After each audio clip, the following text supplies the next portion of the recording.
Muy buenas tardes. Gracias por acompañarnos en el acto de hoy, acompañarnos presencialmente, porque estamos transmitiendo en vivo y seguramente mucha gente de Ciudad Juárez y de otras partes del mundo también nos están acompañando. Este es un evento literario en solidaridad a la violencia que está ocurriendo en México, sobre todo en el norte de México, una franja bastante lastimada por los problemas sociales que nos aquejan. Y desde Madrid también queremos hacer eco. En este evento hay una serie de lectores, escritores y lectores que darán lectura a obra propia o a obra de otros autores sobre los temas que nos están reuniendo el día de hoy. Vamos a comenzar el evento con la escritora y también actriz mexicana Ana Colchero, a quien le agradecemos mucho su presencia, como a cada uno de ustedes. Voy a leer un manifiesto que en todos los eventos de escritores por Ciudad Juárez está siendo leído. El 6 de enero de 2011 asesinaron en Ciudad Juárez a nuestra compañera, poeta y activista Susana Chávez. En su nombre y en el de todas las víctimas que se ha cobrado el crimen organizado, más de 6,000 en Ciudad Juárez y más de 60,000 en todo México en apenas 6 años, alzamos nuestras voces contra la violencia y contra el miedo, contra los asesinos y la impunidad, contra quienes pretenden doblegar nuestra fe en la vida y nuestros sueños de paz y libertad. A su memoria y en defensa de la dignidad de nuestro pueblo, celebramos el 1 de septiembre el encuentro Escritores por Ciudad Juárez, un acto que va más allá de la literatura y la creación artística, un encuentro que pretende mover conciencias y despertar la solidaridad de todos los pueblos y ciudadanos del mundo que se quieran unir a esta manifestación contra la violencia y la impunidad. Desde la primera edición del encuentro, en septiembre de 2011, luchamos con las únicas armas que conocemos, las palabras, para denunciar el silencio cómplice de quienes amparan el crimen, para recuperar los espacios públicos y la convivencia, para dar al mundo otro mensaje y otra imagen de Ciudad Juárez, que nada tiene que ver con los asesinatos ni con el narcotráfico. Queremos proclamar desde el dolor de esta hermosa tierra, en el corazón del desierto, nuestra fe en la fuerza de las palabras, nuestra capacidad para soñar y luchar por una sociedad libre y más justa, para decir al mundo que en medio de esta absurda e inútil guerra, los hombres y mujeres de Juárez, los niños, los jóvenes y ancianos, no se rinden ni se resignan al estigma del crimen. Queremos una ciudad donde trabajar, estudiar o divertirse no sea una actividad de alto riesgo, donde nadie tenga que emigrar por miedo, donde se puedan construir proyectos y realidades que nos devuelvan el futuro que la violencia pretende secuestrar. Desde los más remotos países y lugares se nos han unido cientos de poetas y escritores, personas solidarias, anónimas y con nombre propio, con inquietudes y esperanzas, jóvenes y mayores, de todas las lenguas, razas y credos, para celebrar la vida y la memoria de quienes la perdieron y nunca olvidaremos. Hoy nuestras palabras van a cruzar todas las fronteras, van a resonar por encima de cualquier balacera y se van a escuchar donde no llegan los tiros ni alcanza el miedo, porque los sueños que cargan nuestros versos, esos no tienen miedo.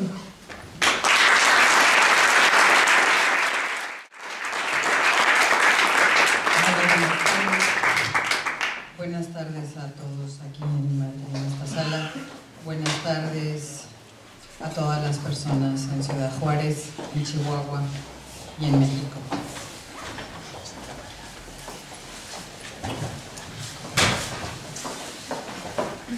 Se van a cumplir 20 años desde que en Ciudad Juárez violaron, torturaron y asesinaron a la niña Alma Chavira Farell, de 13 años de edad.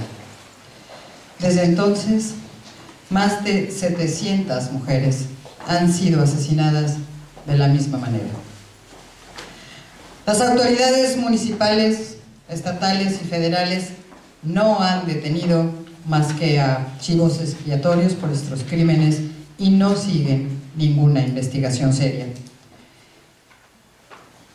Imaginar siquiera el dolor de los familiares de las asesinadas es algo que no osaría siquiera intentar. He hablado con muchos familiares de las víctimas y lo que veo en sus ojos es mucho más que el dolor de quien pierde una hija, una hermana, una madre. Es una mezcla de pena, horror, rabia e impotencia.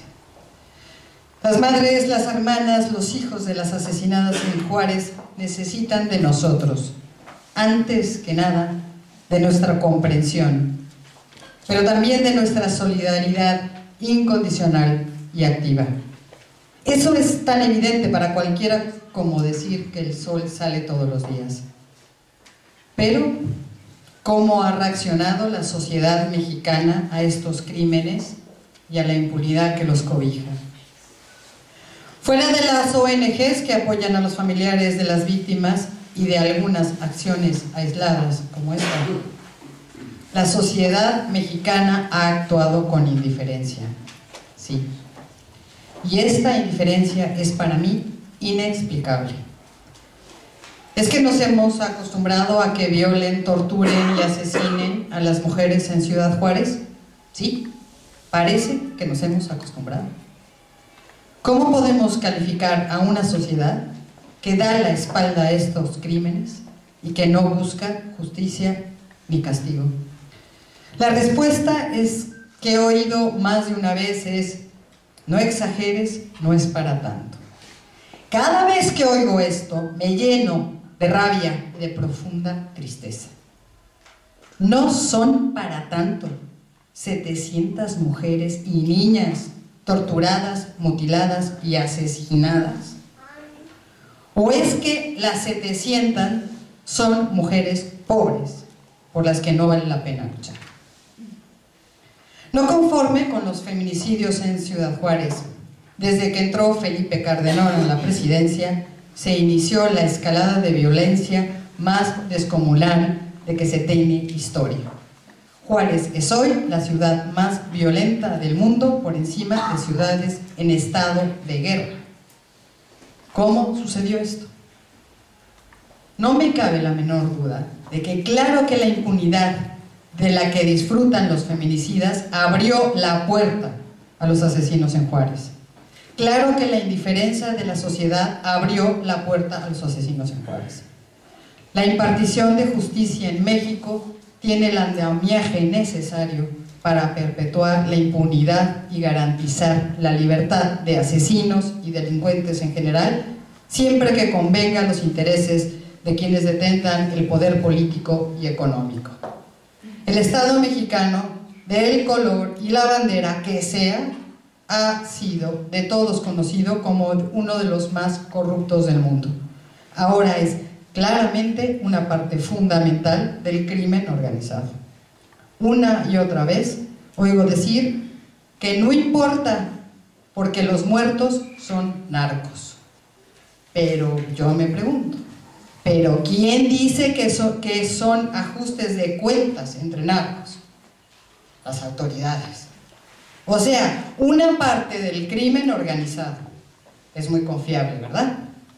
Así que 95,000 asesinatos y 70,000 desaparecidos, que es la última cifra del INEGI, en todo el país, ¿son narcos? Y está bien que porque sean narcos los asesinen. No, de ninguna manera. A los criminales se les debe perseguir, detener, enjuiciar y si resultan culpables, encarcelar. Esto es por lo que el ser humano ha luchado por siglos. Pero sobre todo me pregunto, ¿qué cantidad de esa cifra de asesinados y desaparecidos son pobres. Sabemos muy bien que la mayoría, la gran mayoría, por tanto, ¿no estaremos ante un genocidio? ¿Hasta cuándo vamos a permitir que se masacre a un pueblo?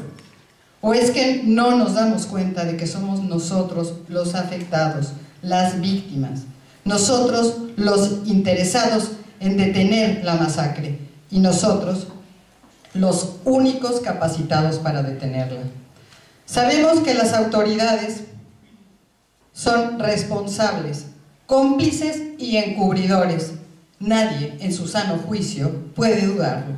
Por tanto, nadie en su sano juicio puede pretender pedirle al Estado mexicano que actúe contra los asesinos, ya que en sus filas están muchos de ellos, y su aparato de justicia hace posible la impunidad de estos crímenes. Lo que pasa en Ciudad Juárez es una catástrofe humana de dimensiones incalculables. Pero una y otra vez me he encontrado con personas que niegan su dimensión y esto me preocupa casi tanto como los asesinatos.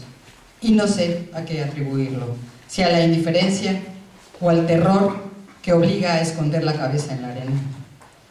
Nuevamente, al igual que con los feminicidios en Ciudad Juárez, la sociedad mexicana está restando importancia a una violencia que raya en el genocidio. Dos cosas no tienen discusión. La violencia no desaparecerá si no actuamos. Y cuanto más tiempo tardemos en erradicarla, más difícil será sanar la herida en la sociedad mexicana. Gracias.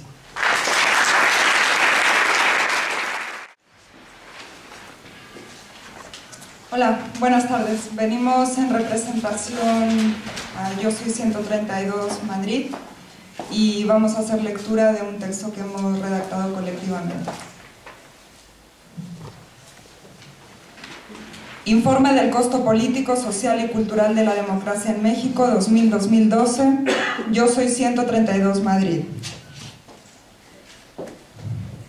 Hablar de un costo real de la democracia en México y en el resto del mundo no solamente tiene que centrarse en los gastos económicos que supone mantener una estructura institucional de Estado que debe cubrir los bienes materiales e inmateriales de la ciudadanía que lo sostiene en tanto que régimen político. Los costos económicos representan en su mayoría el discurso hegemónico de interés para la élite política y financiera en el sistema mundial capitalista, sin que se consideren por otra parte los costos sociales y culturales. El cambio, entrecomillado, que supondría el acceso a la presidencia del Partido de Acción Nacional en el año 2000, lejos de mejorar las condiciones socioeconómicas de la nación, respetando y reconociendo las prácticas de su diversidad social y cultural, la han vulnerado. Por eso hoy hablamos de informar a la comunidad internacional de las consecuencias de la fabricación de la violencia de Estado como práctica sistematizada que hiere el cuerpo social, y tema que abordan los movimientos sociales para demandar y participar en este otro México posible que todos queremos, o una gran mayoría. Entonces, ¿a qué nos referimos con los costes de la democracia en México en proceso de mutación política y de reapropiación de la dirigencia del Partido Revolucionario Institucional, que con engaños quiere regresar al poder? Pensamos en las cifras de vidas precarias y no lloradas, ni reconocidas por los asesinos políticos y financieros que se benefician de las ejecuciones y desapariciones de ciertos grupos sociales.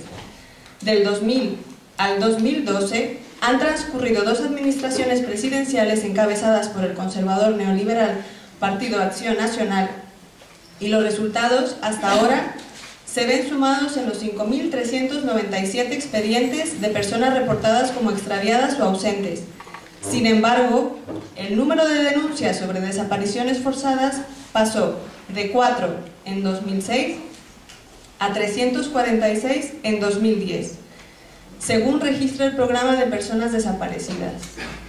Otras instituciones como la Secretaría de Seguridad Pública Federal mantienen su registro 2.044 casos de personas extraviadas o desaparecidas, en tanto que la Procuraduría General de la República registra 4.800 expedientes, mientras que la Procuraduría General de la Justicia del Distrito Federal acusa un número de 5.229 personas extraviadas en todo el país.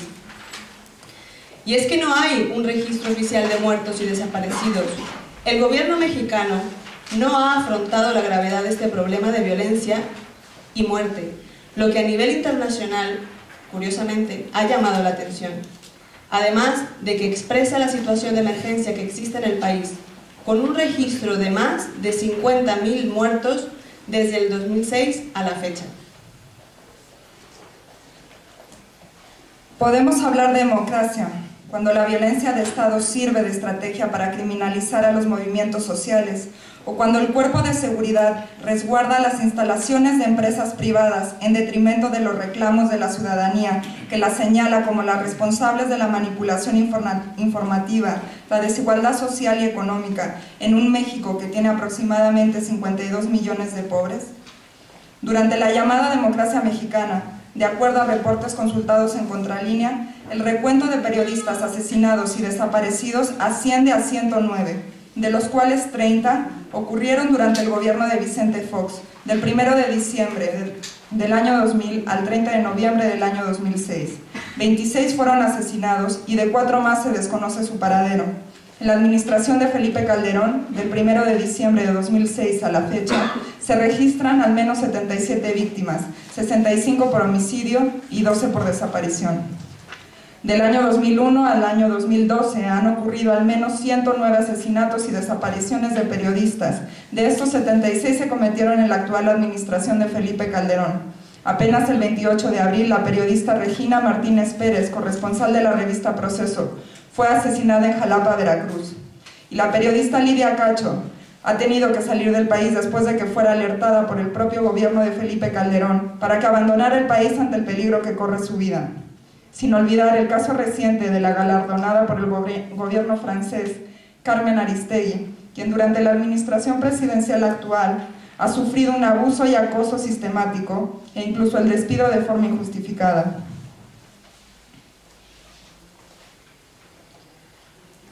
¿Cómo hablar de democracia cuando el costo de la misma ha sido la persistente intervención del Estado para limitar la libertad de expresión y la manipulación de la información? ¿Cómo hablar de una democracia auténtica cuando abunda la información acrítica, apolítica y telenovelística? La represión contra los movimientos sociales en México tiene una larga historia que nos lleva a recordar a los estudiantes del 68, la insurrección zapatista 1994, el asesinato de compañeros durante el movimiento de la Asamblea Popular de los Pueblos de Oaxaca, por mencionar algunos. Actualmente se encuentran en tensión casos como la situación del pueblo de Cherán, la lucha por parte de ejidatarios tepoztlecos contra la ampliación de la autopista Cuautla-México, quienes acusan al Estado de no cumplir con la obligación de consultar en forma previa, libre e informada a los afectados, que imponen las constituciones federales, estatal y el convenio 169 de la Organización Internacional del Trabajo. Al reclamo se suman las inconformidades de los indígenas de Icod de San Dionisio del Mar en Oaxaca, quienes se resisten a otorgar sus parcelas para la instalación de un parque eólico gestionado por empresas españolas. La estrategia de legitimar la violencia física y simbólica contra el pueblo mexicano y sobre todo contra aquellos participantes de estos movimientos, organizaciones civiles y sociales, ha consistido, entre otras cosas, en crear cargos federales bajo el nombre de obstrucción de vías de comunicación, destrucción de bienes federales o secuestro equiparado, para que los expedientes judiciales no aparezcan como presos políticos. Esto forma parte de un proceso de reproducción de la criminalización de los movimientos sociales en el país. Por otra parte, la violencia contra las mujeres en México es una norma tácita del sistema heteropatriarcal generado por una cultura machista donde se nos ha enseñado a aguantar y soportar que debe ser así.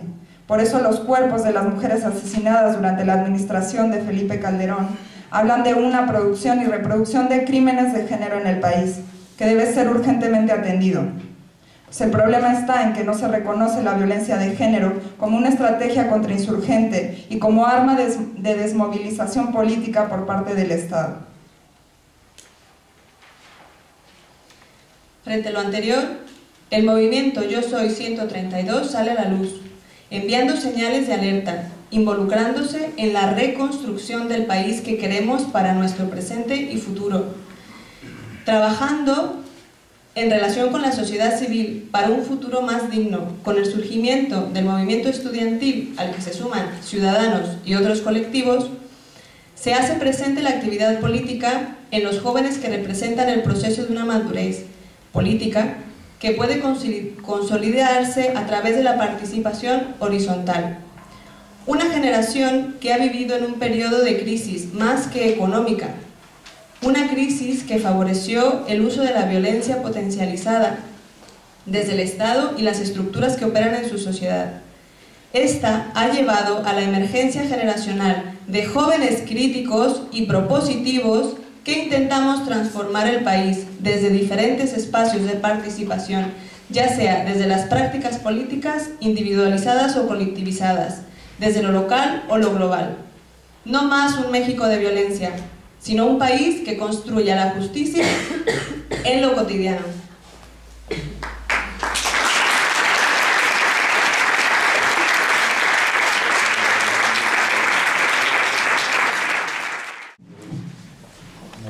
Muchas gracias. Muchas gracias a vosotros, sobre todo por estar hoy aquí. Mi nombre es Javier Juárez, soy de Madrid y desde hace pues ya 6 años vengo investigando los fenómenos de feminicidios y desapariciones de mujeres en Ciudad Juárez. Lo que empezó como un trabajo en la universidad pues se fue convirtiendo en centro de mi vida y me fui a Ciudad Juárez para seguir la lucha con las madres de Juárez. Y me vais a permitir que en estos pocos minutos que tengo, pues aunque es un acto de homenaje a la gente en general de Ciudad Juárez, pero que mi espacio se ha dedicado a ellas, a las madres de Ciudad Juárez, porque como bien han dicho hace un momento, el presente actual en Ciudad Juárez es mucho peor que en la década de los 90, cuando Ciudad Juárez fue visibilizada mundialmente, ¿no?, por los capítulos de feminicidios. En estos últimos 5 años, el número de mujeres asesinadas en Ciudad Juárez ha igualado al de los otros 14 anteriores, porque el feminicidio en Ciudad Juárez ya ha cumplido su mayoría de edad, y hablamos de más de 1000 mujeres asesinadas en los últimos años en una ciudad de apenas 1,5 millones de habitantes. Y como bien habéis escuchado, todo esto no se puede entender si no es por un sistema corrupto que abarca todo, desde lo más bajo, desde su raíz, hasta lo más alto, hasta gobernadores, fiscales infames y fuerzas de seguridad implicadas. Yo quiero hacer una mención, un homenaje. Muchos hablamos de los feminicidios, pero hay otra cara que es una cara que todavía no se conoce, o que estamos intentando que se conozca, que es el fenómeno de las desaparecidas, las mujeres desaparecidas. A mí me da mucha rabia cuando todo lo engloban dentro del crimen organizado, ¿no? Y yo he tenido la suerte de conocer a esas familias, de ver a esas madres hoy agrupadas en torno al Comité de Madres Desaparecidas de Ciudad Juárez. Como os digo, desde 2007 más de 200 niñas adolescentes han desaparecido en Ciudad Juárez y nunca más se ha vuelto a saber nada de ellas. Por eso nuestro empeño, y mi empeño hoy, es el mandar un abrazo, y sé que ellas lo van a ver y nos van a escuchar, y decirles que aquí hay muchísima gente, porque como habéis escuchado, por desgracia la sociedad allí en Juárez, o gran parte de la sociedad, pues no apoya o de algún modo tiene miedo también esto también es una reivindicación, ¿no?, ocupar los espacios públicos, a tomar la voz. Hay mucho miedo en Ciudad Juárez.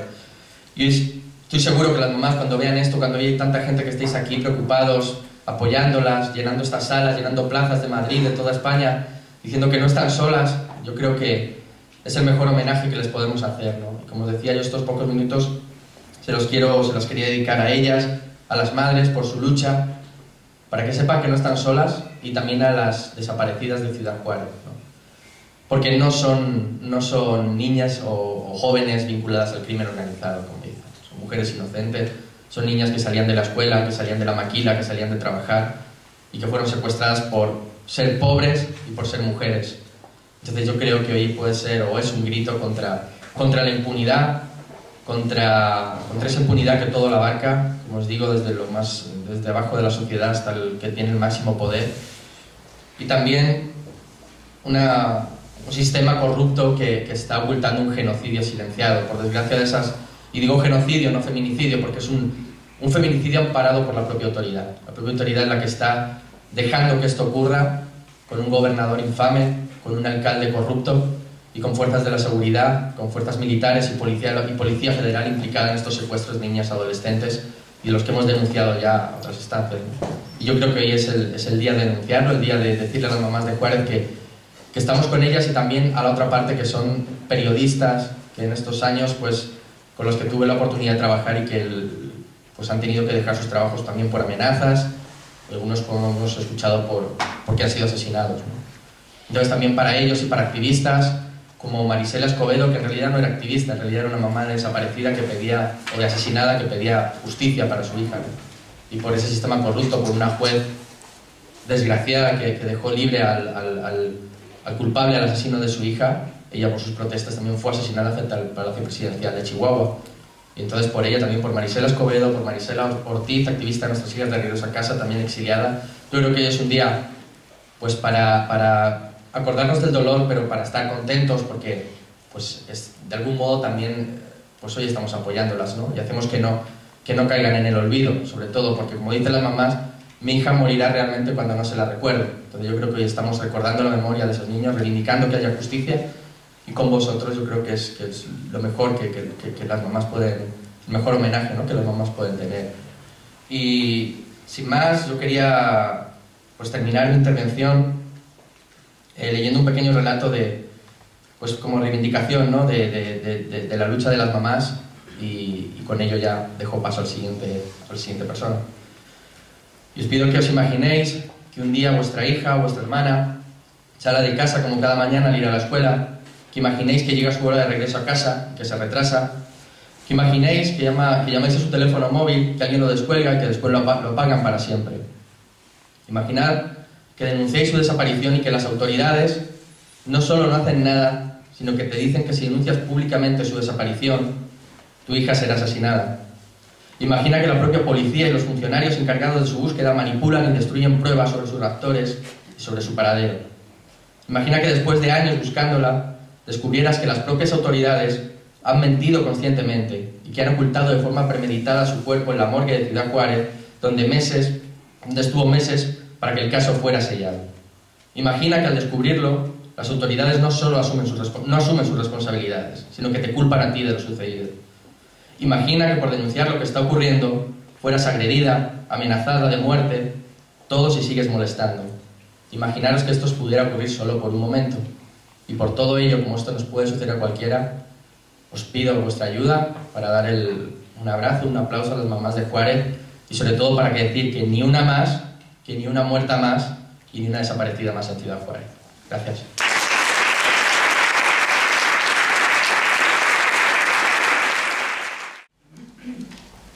Buenas tardes. Conozco unas cuantas situaciones que pueden hacernos salir de esta vida. La envidia, la pérdida de algún ser querido, el egoísmo, incluso el amor. Aunque este último, bien tomado, también nos puede sostener en ella.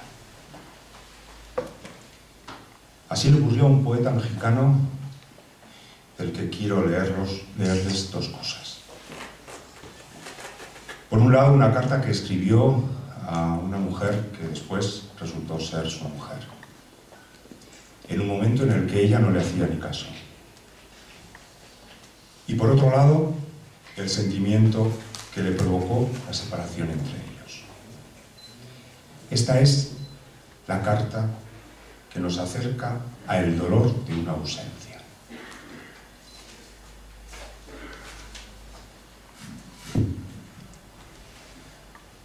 Ciudad de México, 1947. Ah, si cada vez que pasas pudiera detenerte y platicar contigo, verte de cerca, escucharte reír. Quiero aprender tu risa como he aprendido tu andar y tu mirada, el conato de tu mirada, pura aproximación a tus ojos porque jamás me miras. Y pasas, y siento que el aire se estremece y todo yo inmóvil, soy deseo y angustia y necesidad de ti. ¿Por qué eres tan hermosa? Te acunaron en versos. ¿Quién te modeló sobre mi corazón? ¿Quién te tatuó sobre mis ojos? Apareces en mi vida de repente como coronando un ideal, como concretando en todas las mujeres que he deseado, y no puedo dejarte ir, no puedo detenerte. Te llamo, sí, te llamo, y no me escuchas. Desde mi corazón te llamo, arrojo mis ojos a tu paso, trato de alcanzarte con mi silencio. Inútilmente, siempre has sido ligera y fugitiva, ajena e imposible. Pero no puedes dejar de ser mía cuando pasas en el instante a mi lado. Te poseo con todos mis anhelos, con todos mis sueños, y basta la fugacidad de tu presencia para hacerte mía, de mi carne, propiedad de mi alma, habitante de mi dolor y mi esperanza. Te quiero. Pero te quiero y te deseo, y eres inquietud, dolor, ausencia, y muero y nazco todos los días por verte pasar. Y siempre eres la misma, espejismo para mi corazón, distancia y lejanía para mi sed de ti. En el fondo de mi alma te espero, íntimamente confío en ti, creo en ti, y estoy como si esperara madurar una fruta, como si esperara que cayese un beso, como si esperara florecer un sueño. Porque te quiero, amor, porque eres distinta a todas las mujeres en tu cuerpo, en tu andar, en lo que eres para mis ojos, en lo que sugieres a mi corazón. Quisiera estar junto a ti para decir sobre tu oído, te quiero. Cómo marcártelo en tu brazo, cómo sellártelo en la frente, cómo grabártelo en el corazón. Escúchalo otra vez. Te quiero. Y déjame soñar contigo indefiniblemente. Si supieras cómo ya eres mía hasta mi muerte, te esperaré mañana. Siempre te estaré esperando. Jaime Sabines. Por otro lado, les he hablado de un poema que habla de la distancia, de la separación entre ambos. La mujer se llamaba y se llama Chiquita. Jaime ya murió. Este es el poema donde Jaime derrama esa distancia, esa ausencia. Dice así. No es que muera de amor. Muero de ti. Muero de ti, amor.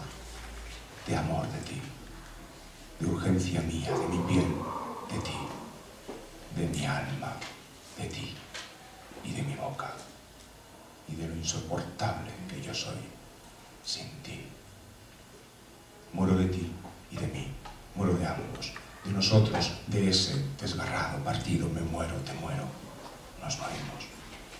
Morimos en mi cuarto en que estoy solo, en mi cama en que faltas, en la calle donde mi brazo va vacío, en el cine, los parques, los tranvías, los lugares donde mi hombro acostumbra tu cabeza y mi mano tu mano. Y todo yo te sé, como yo mismo. Morimos en el sitio que te prestaba el aire para que estés fuera de mí. Y el lugar en que el aire se aparta cuando te echo mi piel encima y nos conocemos en nosotros, separados del mundo, dichosa, penetrada y cierto. Interminable. Morimos. Lo sabemos. Lo ignoran. Nos morimos entre los dos, ahora, separados del uno al otro, cayéndonos en múltiples estatuas, en gestos que no vemos, en nuestras manos que nos necesitan. Nos morimos, amor. Muero en tu vientre que no muerda mi beso, en tus muslos dulcísimos y vivos, en tu carne sin fin. Muero de máscaras, de triángulos oscuros e incesantes. Muero de mi cuerpo y de tu cuerpo, de nuestra muerte. Amor, muero, morimos en el pozo de amor a todas horas, incontrolable, a gritos. Dentro de mí, quiero decir, te llamo. Te llaman los que nacen, los que vienen de atrás de ti, los que a ti llegan. Nos morimos, amor, y nada hacemos sino morirnos más, hora tras hora, y escucharnos, y hablarnos, y escribirnos.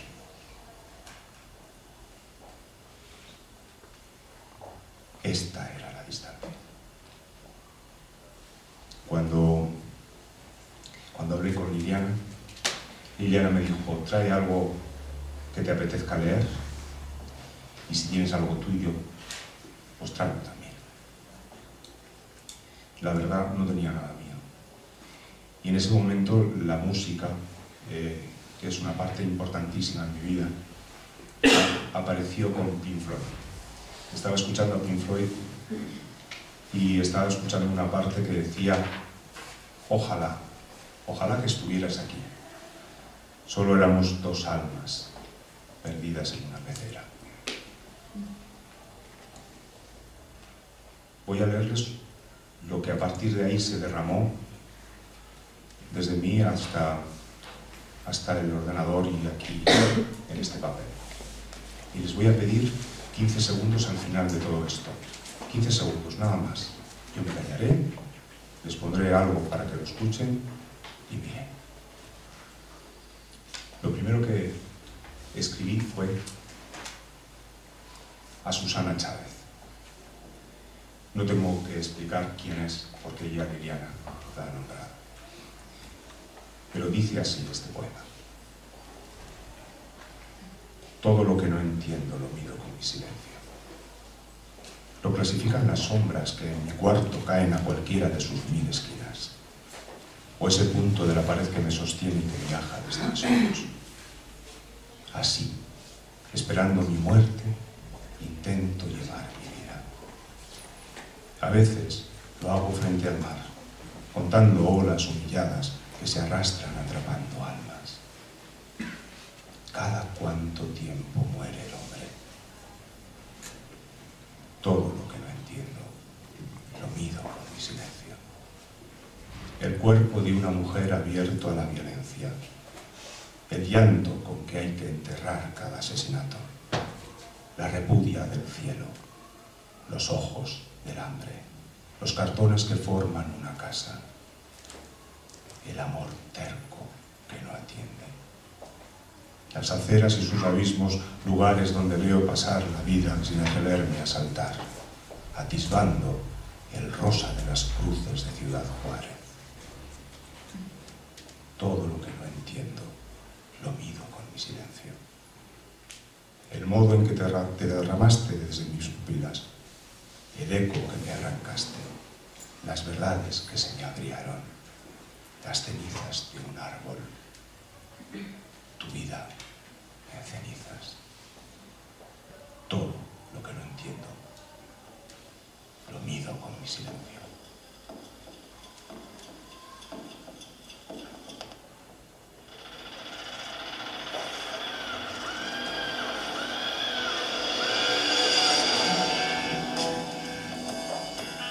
Gracias.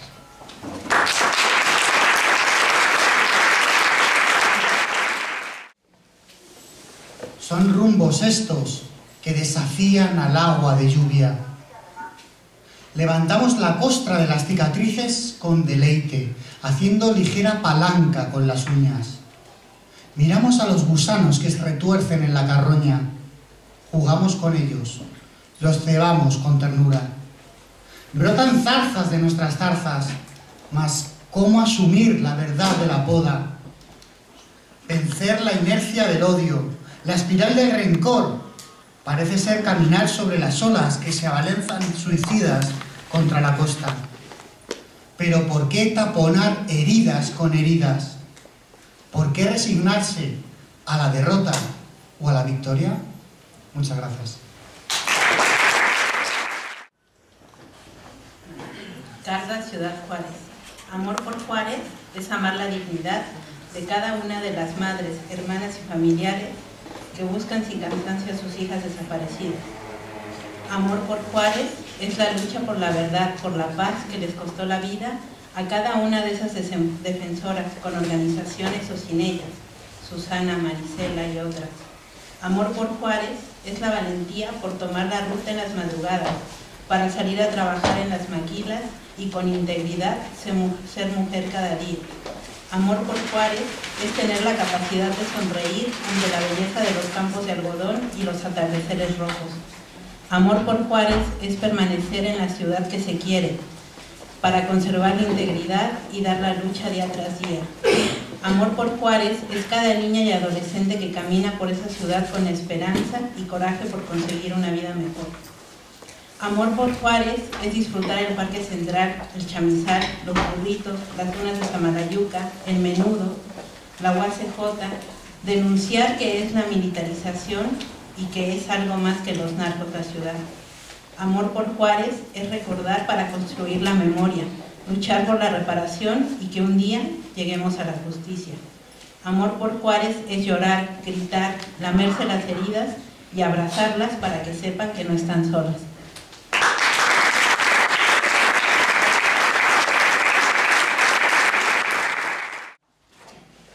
No te conozco, pero te siento. Mi alma triste está contigo. Son mis heridas, las heridas de tu gente. Me dueles, México. Me haces daño cuando así eres. Basta ya de tantos asesinatos. No, no mires para otro lado. Por favor, México, hazte cargo.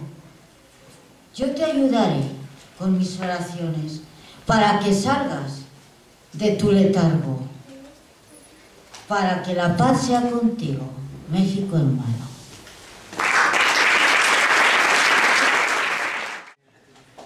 Buenas tardes.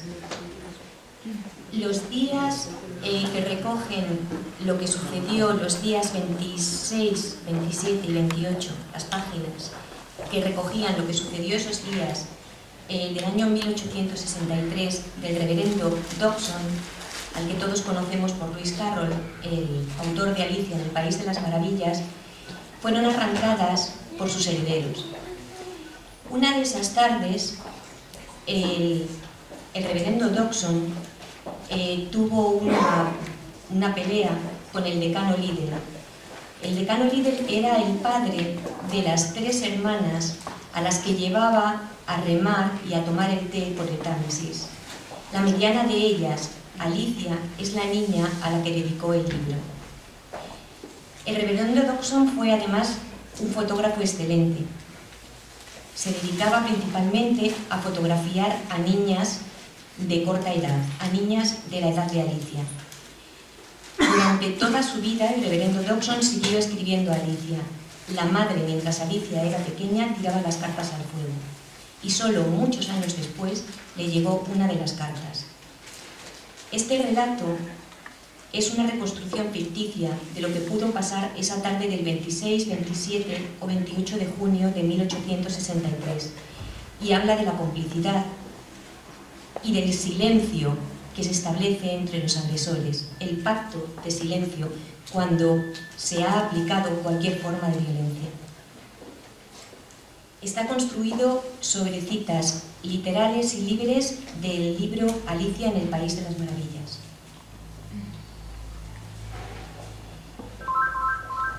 Desde la ventana de las dependencias superiores del decanato, Alicia vio aproximarse la silueta del reverendo Dobson, que se hacía reconocible a medida que acortaba la distancia hasta la puerta principal. Era inconfundible con su figura un poco encorvada, como anclada al suelo, un pájaro melancólico incapaz de alzar al vuelo, víctima fácil del apareamiento, un buscador de tesoros subterráneos, una especie acabada. Dobson, era evidente, se dirigía cabizbajo al decanato, como si este fuera un patíbulo.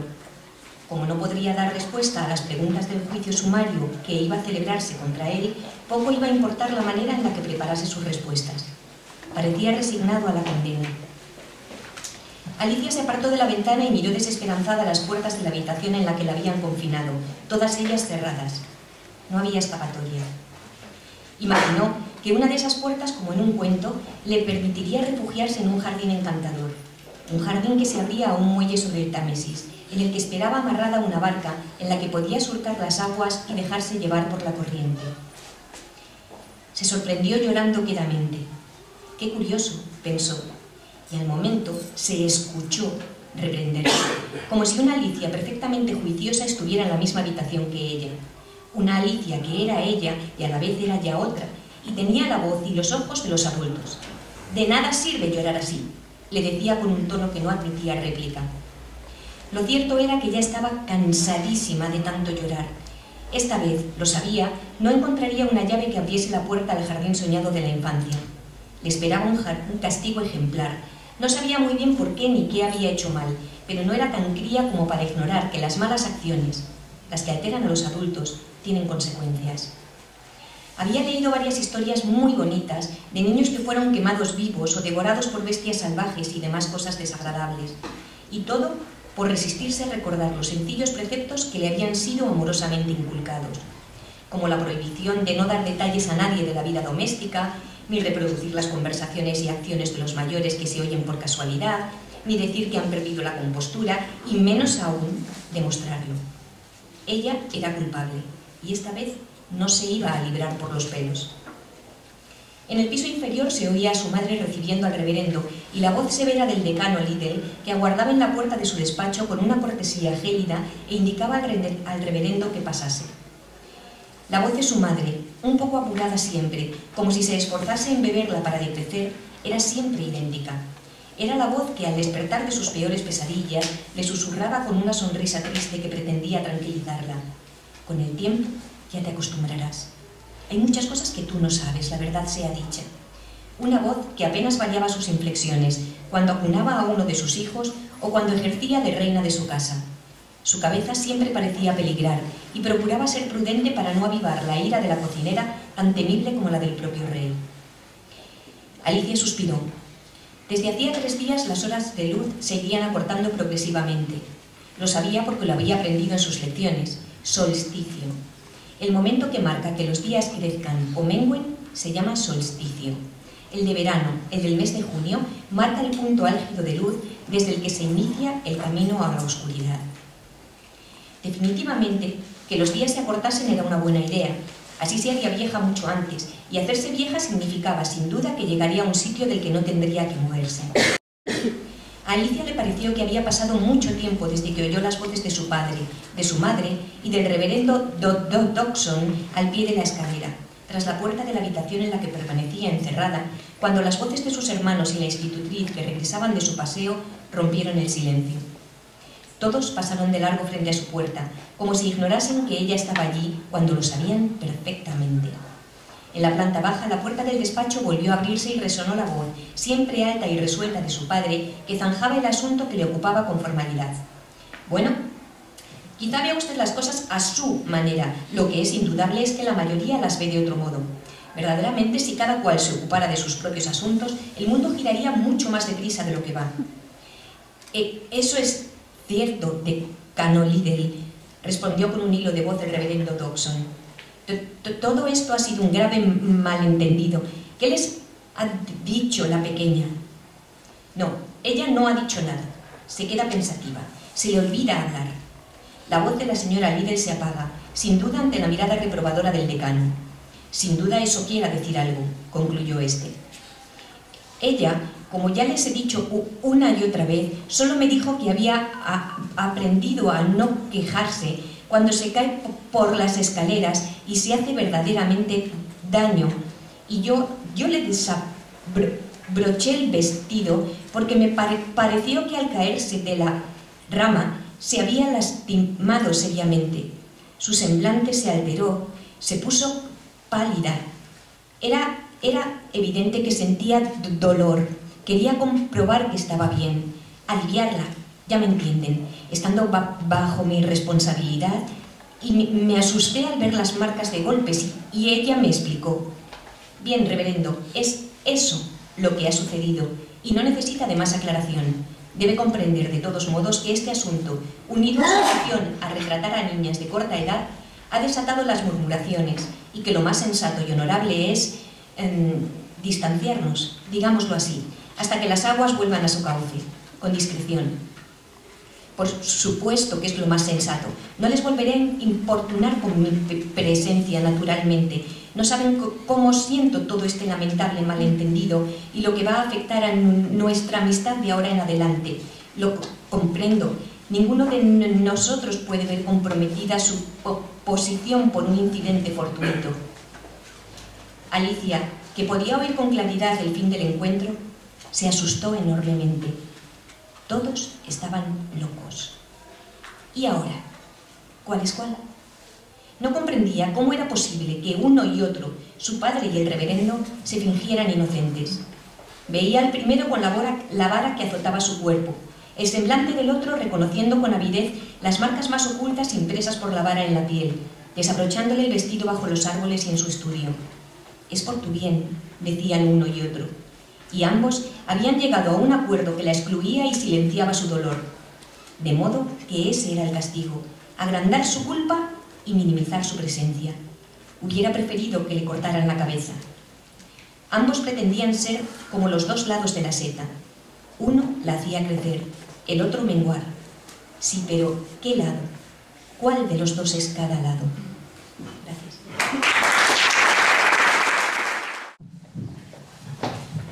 Hola, buenas tardes. Yo quiero aportar dos poemas de tonos muy diferentes. El primero de ellos forma parte de mi libro Ética y Retórica, Jacobo Salves, y plantea una de las lecciones que el personaje, el maestro Antero Freire, regala a su discípulo, el existencialista Jacobo Salves, y tiene que ver con esas distintas formas de la violencia que forman parte de nuestra experiencia cotidiana, que son muchas.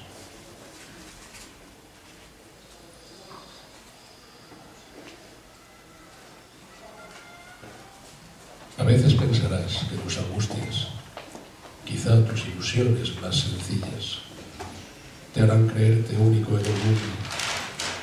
No olvides si te pasa cuántas vidas transcurren en ese mismo momento.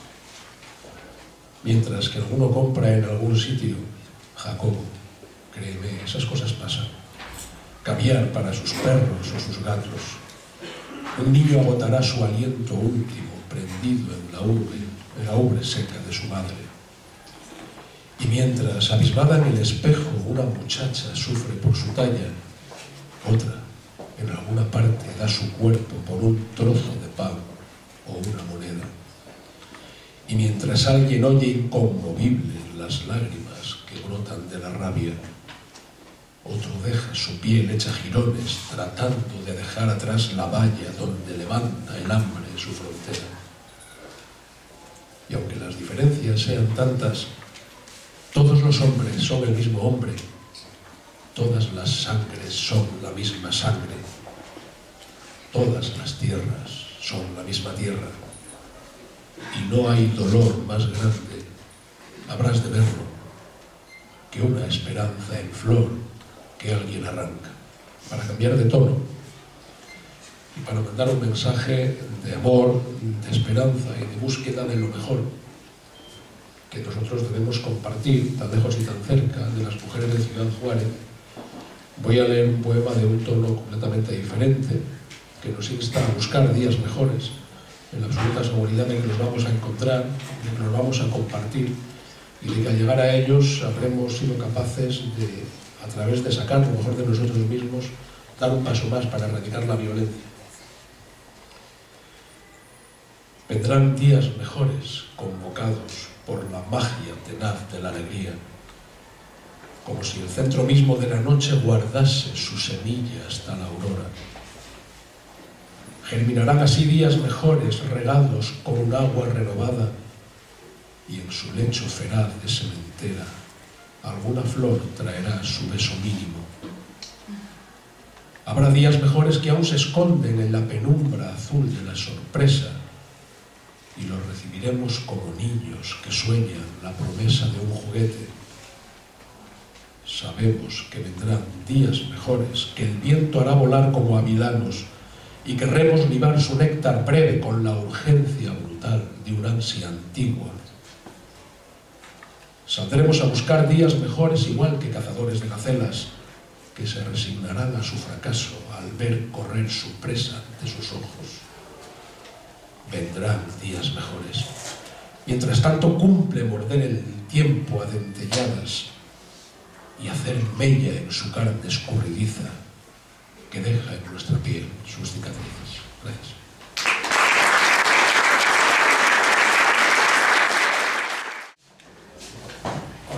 Hola, buenas tardes. voy a leer un par de poemas que fueron escritos en otro tiempo y en otras circunstancias, pero la temática y de lo que hablan es perfectamente ajustable a las razones y las motivaciones que nos reúnen hoy aquí, en otras tantas ciudades y en Ciudad Juárez. El primero se llama Han asesinado a un hombre, se podía llamar Han asesinado a una mujer, Han asesinado a un niño o Han asesinado a un anciano.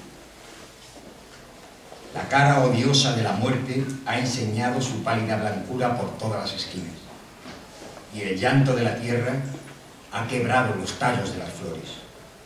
Un hombre bueno, o un hombre simplemente, una mujer buena, o una mujer a secas, ha sentido en las ingles la ciega mordedura besánica y rabiosa del perro de la ira más airado.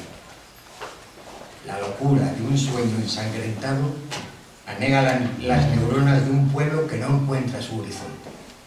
Y no hay un viento que sea suficiente para apagar el rojo y frío incendio de unas manos tronchadas por la muerte. Y visto esto, ¿hay alguien que se atreva a dolerse de amores desairados? ¿A discutir sobre el Elan vital de Bergson? ¿A llorar por sus propias frustraciones? ¿O a tomarse sin más alegremente la vida a beneficio de inventario? El segundo poema se llama Las canciones del miedo. Los escribió el poeta sintiendo el miedo de una amenaza conocida muy próxima. Es evidente que esas sensaciones, esas emociones, esos sentimientos los puede sentir cualquier persona amenazada por cualquier circunstancia. Primera canción.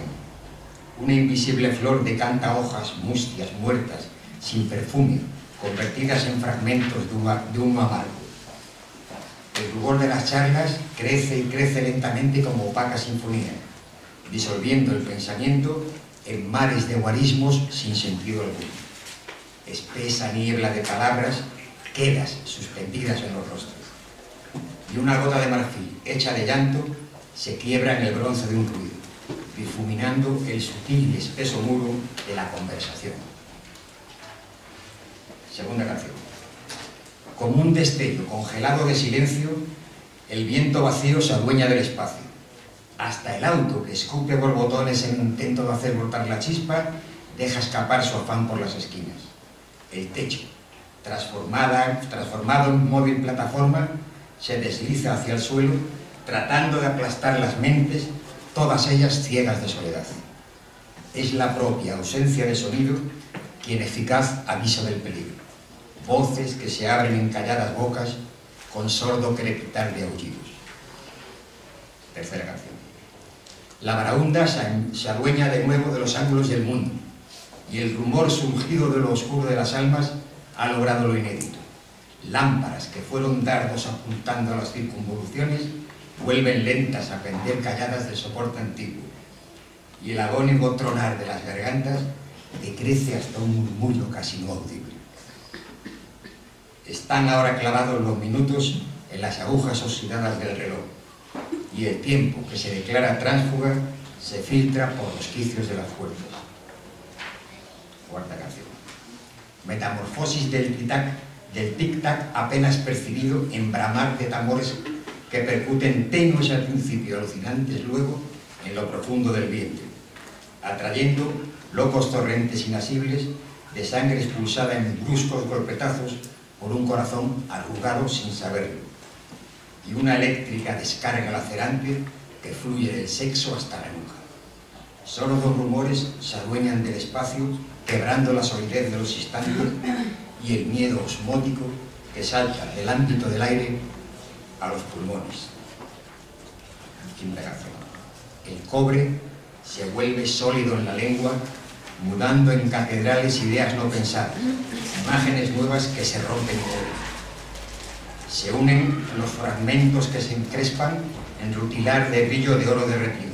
Es ahora una cruz clavada en la garganta, brotando de la herida transpiración hecha de jade, o sucio y opaco diamante, o estrella fugaz, o sueño inane.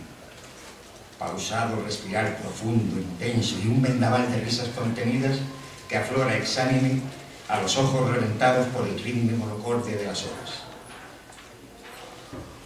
Un abrazo muy fuerte a los amigos juarenses. Buenas tardes. Bueno, hemos ido a hablar de violencia del narco, de violencia de Estado. Este es un pequeño texto hecho para la ocasión, en el que pretendo una reflexión sobre la pequeña violencia, esa que nos rodea, a la que muchos no dan importancia, a la que incluso algunos ríen la gracia. Una pequeña violencia que nos lleva por línea directa a esa gran violencia. Por eso empieza con una frase lapidaria: cuando una vida no tiene valor, ninguna vida tiene valor. Ha logrado esquivarlos milagrosamente durante su corta vida. A su madre ya la mataron, pero en el fondo tuvo suerte, porque por aquel entonces ella podía buscarse la vida por sí misma, igual que sus hermanos. A algunos de ellos también los mataron, otros se fueron o desaparecieron. Ella no ha podido marcharse de allí, tiene una herida mal curada que le impide correr y sobrevive desplazándose de noche y con sigilo hasta lugares donde casi siempre encuentra algo comestible. Pero esa mañana, una ruidosa máquina irrumpe para retirar los tubos donde se ha estado guareciendo durante el día desde hace un tiempo. Consigue saltar antes de ser aplastada, pero queda por un momento desprotegida bajo un sol blanco que hiere sus pupilas. Mientras puede hacerse con esa explosión de claridad inesperada, es su oído el que le avisa del peligro. ¡Miren allí! ¡Vamos! Los chicos se reúnen y salen a la carrera. Ya saben cuál es la táctica: rodear a su objetivo, y la ejecutan a la perfección. Ella los ve venir y no encuentra forma de escapar. Desesperada empieza a gritar. Es un grito desgarrador que parece enardecer aún más a sus perseguidores. Intenta huir pasando por el espacio entre dos de ellos, que le parece más amplio, pero su herida le impide correr lo suficiente. Un palo le golpea la espalda y aún con todo consigue alejarse, renqueante. Pero los asesinos no se rinden. Es su diversión de esa mañana, sin colegio, sin padres, sin nadie que no vea en eso que hacen una diversión de chiquillos. No van a dejar que termine tan pronto. Finalmente, la acorralan en un alpendre medio derruido. Está en un sitio de difícil acceso, escondida, y ya saben que no conviene arriesgar la mano. Al cabecilla se le ocurre una idea brillante. Mientras unos cuantos impiden su salida, otros pocos dejan caer sobre su frágil escondite una piedra de gran tamaño. El efecto les satisface mucho más de lo que esperaban, y lo celebran con gritos de júbilo. Todo se derrumba con un estruendo enorme sobre ella entre una nube de polvo. ¡Qué grande! Ha sido nuestra mejor caza. Ya, pero ha muerto muy rápido. ¿Y el espectáculo qué? Grandioso. Vamos a ver qué ha quedado del bicho. Los chavales se aprestan a quitar los trozos de techumbre y piedra. Lo que se encuentran al terminar no es el cadáver de una escuálida y coja gata callejera. Es algo que no se espera. ¡No puede ser! ¡Es mi hermana! ¡No, es la mía, hermanita! ¿Qué le hemos hecho? ¡Cállense! ¿No ven que es mi mamita?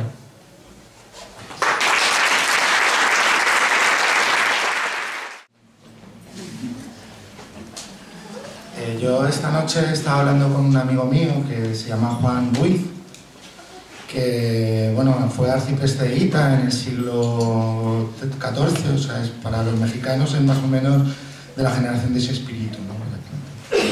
Y nada, me ha dicho que me han mandado que lea esto porque no podía venir, así que consejo del arcipreste a las mujeres. Mujeres, las orejas poned a la lección, entended bien el cuento, guardaos del varón, cuidad no os acontezca como con el león, el asno sin orejas y sin su corazón. Estuvo el león enfermo, dolíale la testa, cuando la tuvo sana y la traía niesta. Todos los animales un domingo en la siesta vinieron ante él a darle buena fiesta. Presente estaba el burro, le nombraron juglar. Como estaba muy gordo, comenzó a retozar y tocando el tambor muy alto a rebuznar, al león y a los otros le llegaba a tronar. Con tal cazurrería el león fue sañudo, en canal quiso abrirle, alcanzarle no pudo, pues huyó el del tambor del caso peliagudo, ofendióse el león con el gran orejudo. El león dijo entonces que el perdón le daría, mandó que le llamasen, pues la fiesta honraría, que cuando le pidiese tanto le otorgaría, la zorra juglaresca, dijo, le llamaría. Fuese la raposilla donde el asno estaba, paciendo en cierto grado, y así le saludaba. Señor, dijo, cofrade, vuestra alegría honraba, la reunión que ahora no vale lo que unaba. Mas vale el alboroto de vuestro buen solaz, vuestro tambor potente y el ruido que haz, que toda nuestra fiesta el león mucho plaz, que volváis a tocarlo sin recelo y en paz. Creyó vanos halagos, él escapó peor, a la fiesta se vuelve bailando el cantador, no conocía el burro las mañas del señor, pagará el juglar necio el toque del tambor.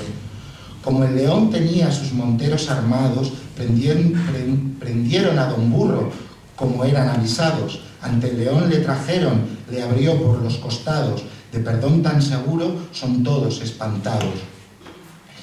Mandó el león al lobo, son sus uñas parejas, que lo guardase entero, mejor que a las orejas. Al marcharse el león por una o dos callejas, el corazón el lobo se comió y las orejas. Cuando volvió el león ansioso del bocado, al lobo reclamó el asno encomendado. Sin corazón ni orejas lo trae desfigurado, el león contra el lobo se enojó muy airado. Dijo el lobo al león que el asno así naciera, pues si de corazón y orejas dispusiera, las mañas del león oyera y comprendiera, pero no las tenía y por ello acudiera. Así, señoras mías, entended el romance, de amor loco guardaos, que no coja ni alcance. Abrid vuestras orejas y el corazón se lance al amor de Dios limpio, loco amor no lo trance.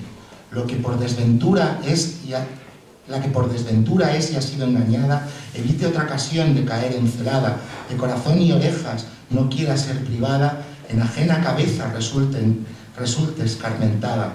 De las muchas burladas aviso y seso tome, no quiera el amor falso, loca risa no asome, y el asno confiado, el lobo al fin lo come, no maldiga alguno, esto no se le encone. De charla peligrosa huya la niña hechicera, pues de un granito de agraz resulta una grande entera.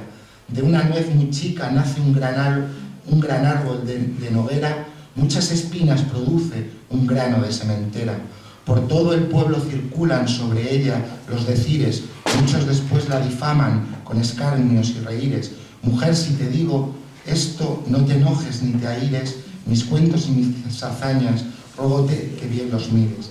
Aplica bien toda la historia, hija del endrino, te conté por darte ejemplo y no porque a mí avino. Guárdate de vieja falsa, de bromas con mal vecino. No estés con un hombre a solas, ni te acerques al espino. Y bueno, voy a leer un poema mío.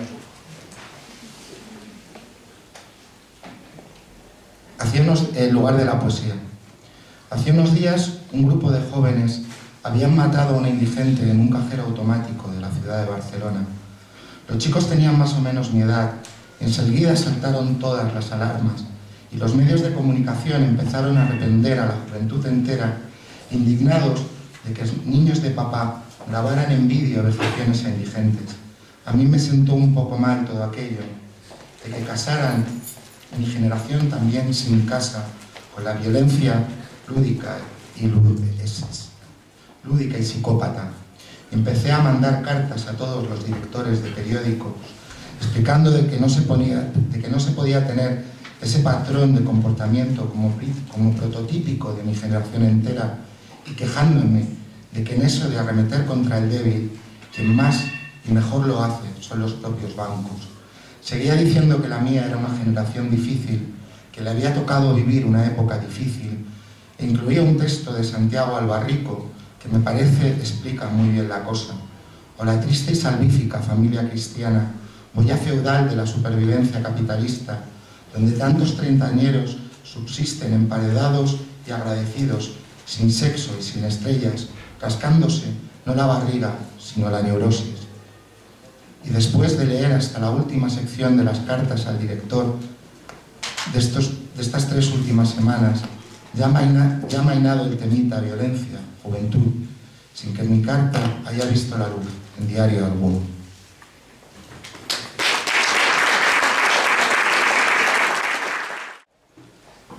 Primero voy a leer un poema que cuando escuchemos de cosas de esa tan terrible que pasa en el mundo, te estás preguntando cuál de los mundos tiene que ser vigilado. El poema se llama La pregunta del esfinge. Un hueso de alma agonizaba en el desierto y estaba escrito por dentro con hieroglíficos y por fuera con el paso del tiempo. Muchos vinieron para asombrarse de cómo se escribía solo, tan solo con el paso del tiempo. Solo los más valientes se atrevían a tocarlo, porque a veces, al marcharse, se convertían en una especie de esfinges, preguntándose, ¿cuál de los mundos debe ser vigilado? Y el segundo poema, escrito en su tiempo para todas las mujeres del mundo. Se llama Enséñame.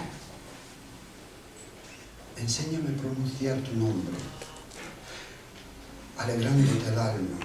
Enséñame a pronunciar tu nombre apasionado y ardiente como el de una reina egipcia bajo el sol del desierto. Enséñame a pronunciar tu nombre como un conjuro druídico en medio de la naturaleza, o en el audaz vuelo de las aves sobre el azul infinito. Enséñame a pronunciar tu nombre, amor, en los amaneceres y puestas del sol, sobre la hierba que crece y el rugido de la bestia, sobre el ser infinito y las noches de luna llena, bajo las estrellas, y sobre lo inconmensurable del agua, bajo el susurro del bosque y la grandeza del momento que está por nacer. Tan solo enséñame a pronunciar tu nombre, mujer. Muchas gracias.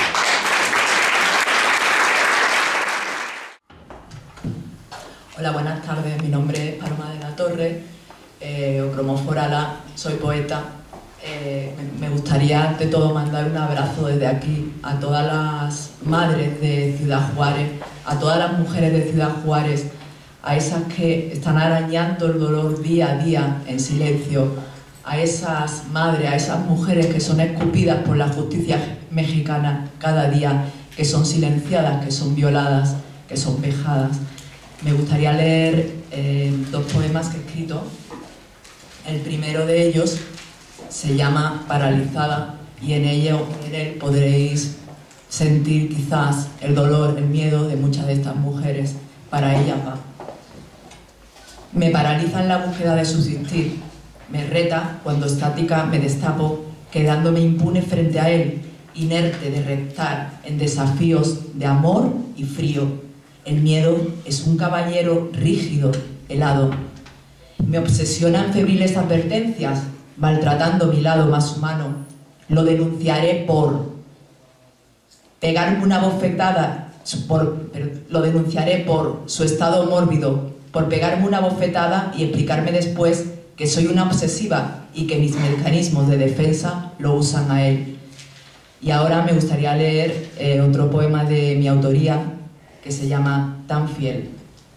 Explosión de voces bombas soy cuando te escucho, salto resistente hacia tu lengua desaforada y retumbo diáfana al acercarme a la saliva de tu mechero. Entonces mi agonía va muriendo al ver pasar mi espíritu riendo en la procesión de tu espejo, tan fiel y sumisa. Y bueno, por último, me gustaría lanzar un grito por las mujeres, hacia las mujeres, decirles a las mujeres de Juárez que no están solas, que estamos todos con ellas, que tanto hombres como mujeres sentimos cada día su dolor, sentimos la desaparición de todas estas chicas jóvenes y de cómo las tirotean y las dejan a veces abandonadas en cunetes y a veces se las llevan cualquiera sabe dónde. Mujer, desata la lengua de tu silencio y revienta los oídos de las cadenas. Bueno, hasta aquí, esto es todo.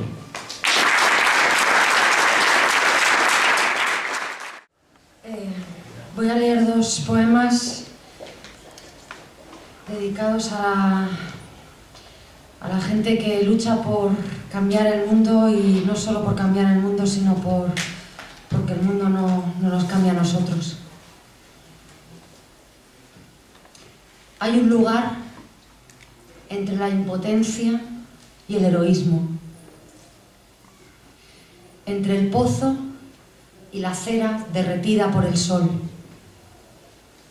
entre el desengaño y la otra mejilla. Hay un lugar. Cada día lo bautizamos con nuestro nombre.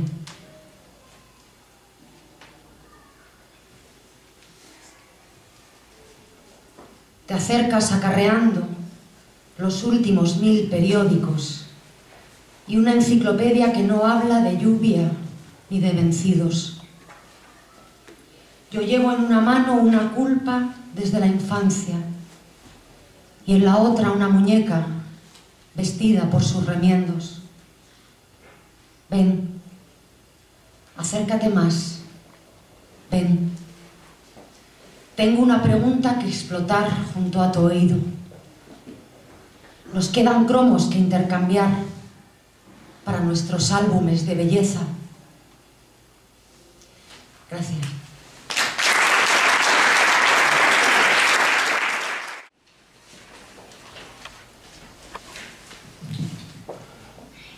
Parece que a nadie le importa lo que cuesta mantenerse vivo en este atropello de malas intenciones, en este vivir sucio, en este olvido permanente y tan poco elegante. Dicen que del miedo solo se puede esperar quietud, silencio, alertas, como ampollas en las palabras, ladrillos en los ojos. Los límites del miedo son también los límites de los sueños, pero aquí las voces se repiten, se abrazan y se contienen, mientras suenan disparos, y el cielo es una sirena de la policía, una lágrima sobre el polvo de la tierra, donde se confunden el veneno y la medicina. Los días siguen pasando, manchados de sangre, por delante de los edificios públicos, y los responsables se saben ciegos, se niegan, se esconden, y luego desde las sombras declaran una guerra que pelearán sus vecinos. Niños, mujeres, jóvenes, viejos, niños, jóvenes, mujeres, niños, viejos, niños, mujeres, jóvenes, que llevan en sus cuerpos los mensajes de un código criminal. Se pierde la dignidad, y cuando ya no hay cementerios, a los muertos los tiran en la calle.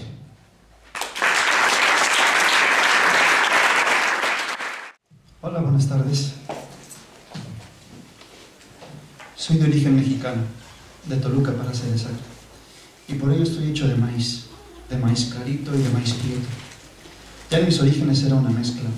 Ahora vivo en Madrid y con el paso del tiempo mis huesos y mi carne se han enriquecido con harina de trigo. Mi sangre se ha batido con un dulce vino tinto y mi corazón, que late apasionado, se ha lustrado con aceite de oliva. Soy inmigrante, soy mestizo. Mi campo de trabajo es la filosofía. Me gusta escribir y a través de este ejercicio compartir lo que pienso y lo que siento. Por eso estoy aquí. Cuando era pequeño y se acercaba el Día de los Muertos, el 1 y 2 de noviembre, íbamos mi familia y yo al centro de Toluca, a los portales, para ver y disfrutar la feria del Alfeñique. Hasta donde mi memoria me alcanza, ahí aprendí a ver a la muerte de frente y a conocerla de cerquita. En ese entonces, sin darme cuenta, ahora que escribo estas líneas tomo clara conciencia de ello, supe que la muerte es multicolor, que tiene unos preciosos ojos hechos de lentejuelas de color rosa mexicano, que sus cabellos hechos de azúcar glass pueden ser verdes y azules. Probé que la muerte es dulce, que sabe a azúcar, a chocolate blanco o a chocolate negro. Pude experimentar que tiene diversas texturas, desde las calaveritas hechas de gomita roja, amarilla o rosa, hasta la textura dura de las enormes calaveras blancas. Aprendí que entre los muertos y los vivos hay una especie de comunidad, al punto que los vivos disponemos en nuestras casas una mesa para que ellos se acerquen y coman lo que le hemos preparado. Y por nuestra parte, nosotros los vivos nos sentimos tan contentos y tan contentas en su compañía y que se hacen presentes cada vez en que nuestra memoria personal y colectiva los evoca, que no tenemos ningún reparo en comer pan de muerto y acompañarlo con un buen chocolate servido en un jarro de barro. Ahora comprendo que la experiencia humana de la muerte está tan cerquita de nosotros, tan pegada a nuestra piel, tan metida en nuestros huesos, que por esa razón le ponemos nuestro nombre a la calaverita que nos vamos a comer. Y así, cada una de las calaveritas pueden llevar nuestro nombre: Juan, Pedro, María, etc. Experimenté también que entre las personas que se estiman, se quieren y se aman, se regalan mutuamente calaveritas, tal vez significando que la muerte tarde o temprano nos visitará, y que la vida es corta y breve, y que por eso hemos de aprender a estar en sintonía con la corriente de la vida que nos traspasa y nos penetra. Ahora recuerdo otra cosa más, que la muerte además es elegante, pero muy elegante, al punto que aún ahora sigue vistiendo un enorme sombrero del siglo XIX en el pleno siglo XXI, tal como lo presenta José Guadalupe Posada en sus grabados. Eso es lo que habita en mi memoria como recuerdo, y que en todo caso para mí no expresa otra cosa que una manera de percibir la totalidad de la vida humana, y en donde la experiencia de la muerte forma parte de ella. Sin embargo, desde la década de los años desde el año de 1993, y de manera especial en este último sexenio, la muerte que forma parte natural de nuestra existencia humana, la muerte alegre que acabo de describir, nos la están robando, nos la están destrozando, nos la están matando. Sí, nuestra muerte alegre, la que tenemos derecho de vivir cada uno de nosotros, nos la están matando, y esto sucede cada vez que en Ciudad Juárez y en otras ciudades del país muere una mujer por el simple hecho de ser mujer. Cada vez que en Ciudad Juárez y en otras ciudades del país muere una mujer, no solo por el hecho de ser mujer, sino además de provenir de una extracción social humilde. Cada vez que en Ciudad Juárez y en otras ciudades del país muere una mujer, no importando que sea niña, adolescente o persona adulta. Cada vez que aparecen fosas de cadáveres, ya sean de mujeres o de hombres, y cuyos asesinatos sin esclarecer debido a la negligencia y corrupción de las autoridades públicas. Además, mi palabra se une a la de miles de personas que no solamente rechazan la violencia de género que culmina en la muerte de cada una de las mujeres. Mi palabra se une al rechazo de la violencia ejercida a través de las instituciones del Estado contra el pueblo de México para legitimar una elección que a todas luces ha sido fraudulenta. Creemos que nuestras palabras, cargadas de sentido y comprometidas con una acción social no violenta, es una de tantas acciones para alcanzar un objetivo, un solo objetivo: que al final de nuestras vidas podamos decir, cada uno de nosotros a nuestra propia manera, una de las palabras que Chavala Vargas dijo antes de que partiera: yo hablo con la vida y hablo con la muerte, y las dos me parecen muy interesantes. La muerte es hermosa, la muerte es encantadora. Gracias.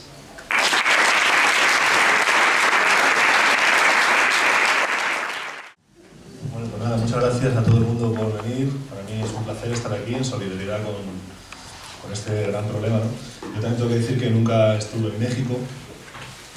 Desde esa ignorancia, bueno, yo me parece que se habla aquí de funcionarios corruptos, ¿no? De policías corruptos. Yo creo que son personas que saben muy bien lo que hacen, son gente puestas ahí para hacer lo que están haciendo. En ese sentido, no los exculpo, es decir, no es que llegas allí y te corrompes, sino que yo creo que es un sistema que está puesto en funcionamiento, que en México quizás está teniendo un impacto bastante grande, ¿no? Bastante tremendo y dramático, pero que aquí, pues en otras partes del mundo, pues quizás con menos intensidad, pero yo también lo veo, ¿no? Entonces, pues bueno, yo el poema que voy a leer, pues, ya digo, ¿no? Desde mi ignorancia de este problema, en solidaridad, hablo de las violencias más cotidianas, ¿no? Para mí. Y este habla de los animales atropellados en la autopista, ¿no?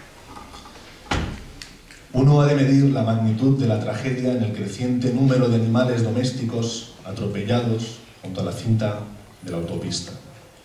Y pensar que si hay familias que deciden abandonar en cualquier cruce a los obedientes, hasta para eso, perros falderos, los agradecidos ronroneos de los gatos, las sorprendentes exóticas comadrejas, hurones, cocodrilos, tarántulas, etc., para poder seguir pagando pantallas de plasma, letras de automóviles o préstamos al banco, ¿qué se puede esperar de quien gobierna, de los que tienen el poder y el dinero, a quienes no siempre obedecemos, para quienes no ronroneamos, y a quienes nunca, ni siquiera, parecimos exóticos.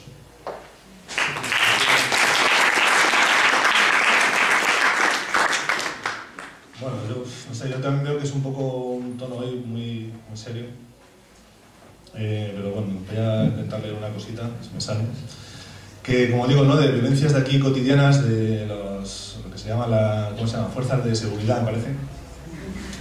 Creo, ¿no? Se llama así. Creo, la verdad es que no lo sé. La policía, ¿no? Bueno, pues hace unos meses aquí, si recordáis, ¿no?, salieron unos niños de un instituto de Valencia a protestar porque tenían calefacción y llegó la policía brutalmente y los dio de palos, ¿no? Entonces, bueno, yo viendo las noticias, viendo ese vídeo, había un jefe, ¿no?, de estos de los antidisturbios que decía en el vídeo, ¿no?, decía: ha sido muy divertido, hemos jugado un rato.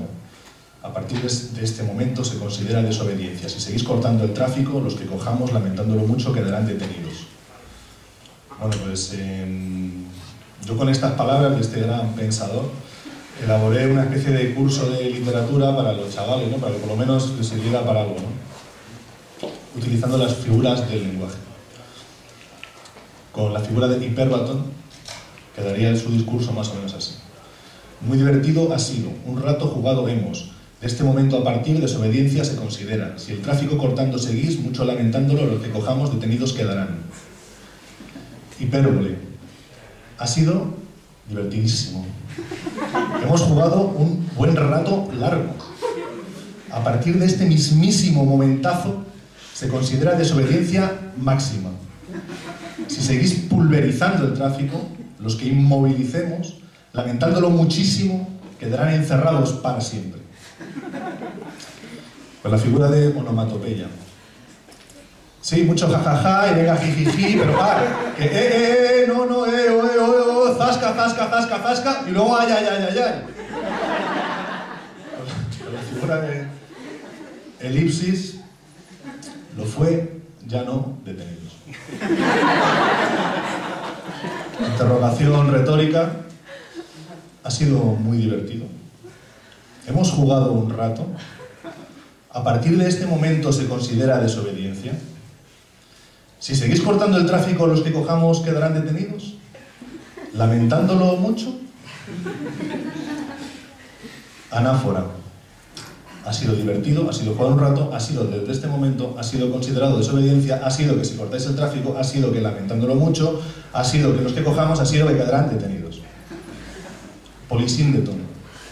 Ha sido y muy y divertido y hemos y jugado y un rato y a partir de este y momento y se considera y desobediencia y si seguís y cortando y el tráfico y los que cojamos y lamentándolo y mucho y quedarán y detenidos.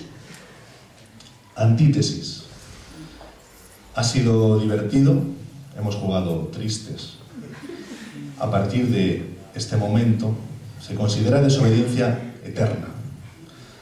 Si seguís cortando el tráfico, los que cojamos quedarán abiertos.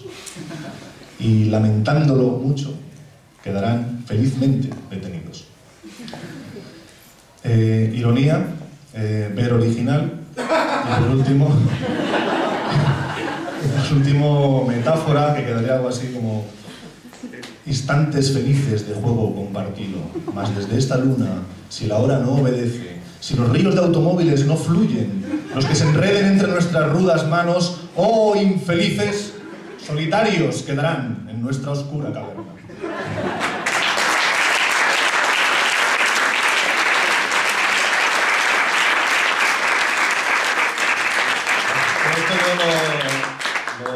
Me apetece leerlo aquí porque yo también creo que muchas veces, pues el problema este de México, ¿no?, es que yo no sé qué solución hay, ¿no?, porque si está la mafia, el gobierno, la policía, todo el mundo contra ti, ¿no?, pues al final la única cosa que yo estoy viendo que el poder no consiente, que es un arma que tenemos, es reírnos de ellos, ¿no?, porque en el fondo son estúpidos, son idiotas, ¿no?, son igual de idiotas que yo. Entonces, a igualdad, ahí sí podemos ganarle, ¿no? En el mundo militar, lo que sea, pues ahí nos van a ganar siempre, ¿no? Entonces, bueno, pues dedicado a toda esta gente que se dedica a amargarnos la existencia en México, en España, en todos los sitios, ¿no?, donde queráis. Les he escrito un soneto, ya para terminar, que dice así. mequetrefes, horteras, desgraciados, malandrines, fantasmas, chapuceros, estúpidos, babosos, chaqueteros, pajarracos, ineptos, atontados, impresentables, lerdos, descarados, meapilas, bastardos, puñeteros, caraculos, chupópteros, rastreros, pelagatos, granujas, malcriados, sinvergüenzas, cobardes, malnacidos, fachas, asquerosos, tragavirotes, sanguijuelas, mentirosos, bandidos, arrastracueros, gandules, ladrones, sabandijas, jetas, tontos del bote, chorizos, hijos de puta, cabrones.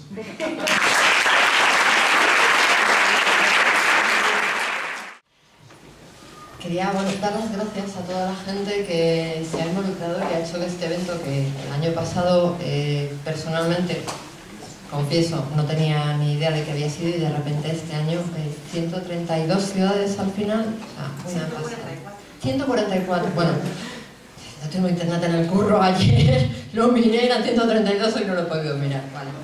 Es muy emocionante, pero bueno, estar aquí con tanta gente y saber que se está haciendo simultáneamente, o sea que realmente estamos muchísimos miles de personas reunidas. Preferiría que no tuviéramos que estarlo, pero ya puestos, mi deseo es que el año que viene, el 1 de septiembre de 2012, nos juntemos otra vez todos, como decía Javier al principio, para celebrar el fin de la impunidad de toda la gente que no solo en Ciudad Juárez, sino aquí y en otras ciudades, nos está imponiendo su voluntad y su deseo por encima de la vida de las personas. Voy a leer dos poemitas. El primero, bueno, creo que me lo sé, espero. El primero no lo escribí a propósito para hoy, pero la verdad es que cuando pensaba que podía leer y pensaba en la gente allá en Ciudad Juárez, pues me apeteció mucho leeroslo. No hablaré de silencios, ausencias ni pérdidas. No hablaré. Porque el nombre, el solo nombre que me asoma a la punta del dolor, lo mancillaría.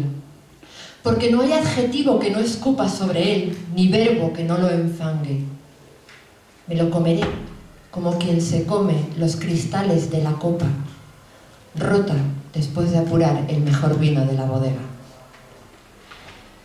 El segundo poema sí que lo escribí para este evento. Yo, sí, desde los 90, cuando surgió todo el tema de Ciudad Juárez, había estado un poco enlazada, al tanto, por los feminicidios a través de movimientos feministas, y claro, yo pensaba Ciudad Juárez, mujeres muertas, Ciudad Juárez, madres, pero de repente cuando estaba escribiendo este poema alguien me recordó que el dolor llega a mucha más gente. Yo no sé lo que es vivir con el miedo pegado a la piel como el sudor en las noches de verano. No conozco el sobresalto a cada coche que se acerca, ni contar la vida en horas, y jamás he despedido a una hija como si la próxima vez pudiera verla en una bolsa de plástico. Yo no sé lo que es el alivio de saber que hoy no fui yo, ni la congoja de amanecer diariamente sabiendo que puedo serlo. Yo no sé lo que es llorar delante de una tumba vacía, preguntándome dónde estará el cuerpo que tanto amé. Yo no lo sé, solo vosotras, madres, hijas, abuelas, solo vosotros, hijos, padres, hermanos. Pero tened por seguro que esas cicatrices que son vuestros muertos también me duelen a mí cada día, y harán que ni vosotros ni yo les olvidemos. Y su recuerdo nos acompañará cuando llegue la justicia, cuando los criminales paguen, cuando los niños vuelvan a los parques, cuando las risas a las calles. Yo no sé lo que es vivir con el miedo pegado a la piel, y espero que pronto vosotros tampoco. Muchas gracias.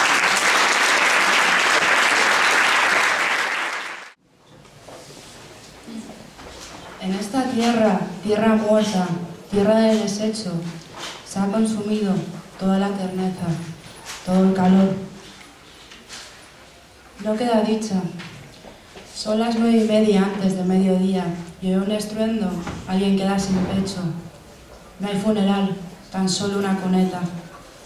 Un niño llora y una granada detona. Su infancia revienta en este campo de minas.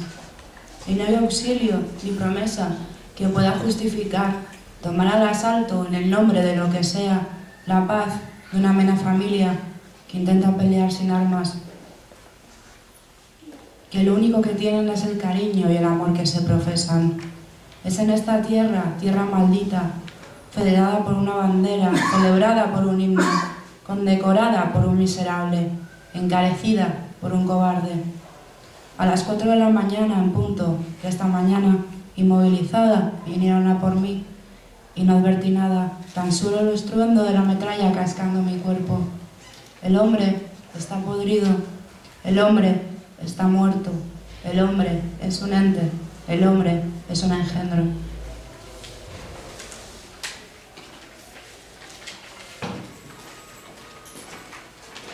Esto se llama La buena esposa. Mamá dice que los hombres de verdad no lloran, que yo he de aguantar que mi novio tenga días malos en los que me trate como una idiota. Mamá dice que no he de molestar a mi marido con mis tonterías, pues tengo una cabeza de chorlito que me empuja a fijarme en cosas que realmente no son importantes. Mamá dice que no me preocupe si mi novio vuelve a casa tarde, porque son cosas de hombres y ellos necesitan descansar de su condición de cabeza de familia. Ella dice que por mucho hambre que yo tenga, he de ofrecerle a mi marido el pedazo de carne más grande, porque es lo correcto.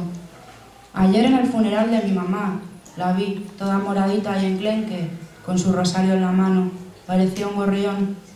Mis tías y mis tíos, mis primos, hablaban de lo buena que era, siempre muda y quietecita, a la espera. Invisible para la mayoría, realmente nadie la conocía, ni sabía quién era. Probablemente ella la primera, asustadiza, gris, encerrada en un delantal y escudándose detrás de su caja de costura. Me preguntaron si estaba triste y dije que no. Todo el mundo sabe que una persona no puede morir 2 veces.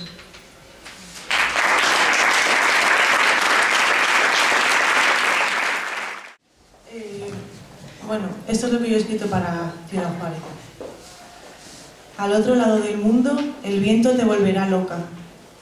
Tus entrañas se las comerán los perros y los lobos, y el desierto soplará, solo un segundo, tu nombre. Mujer, aquí y al otro lado del mundo, te acecharán las fábricas y las pistolas, las fronteras y los fajos de billetes, las miradas lascivas con caretas de ladrón. A tu sombra anclada en propaganda, a tus manos deshechas, los trocitos, a ti, aquí y al otro lado del mundo, mujer, no sé cómo hacer, qué hacer, qué hacer, qué hacemos, qué hacer, quién eres, por qué. Gracias.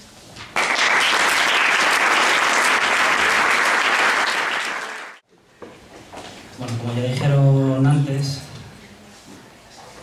voy a leer un poema con la esperanza de que en un tiempo que sea más pronto que tarde podamos hacer otro recital, otro acto por Ciudad Juárez y tenga unas razones menos siniestras y menos crueles y menos inhumanas que las que tiene este.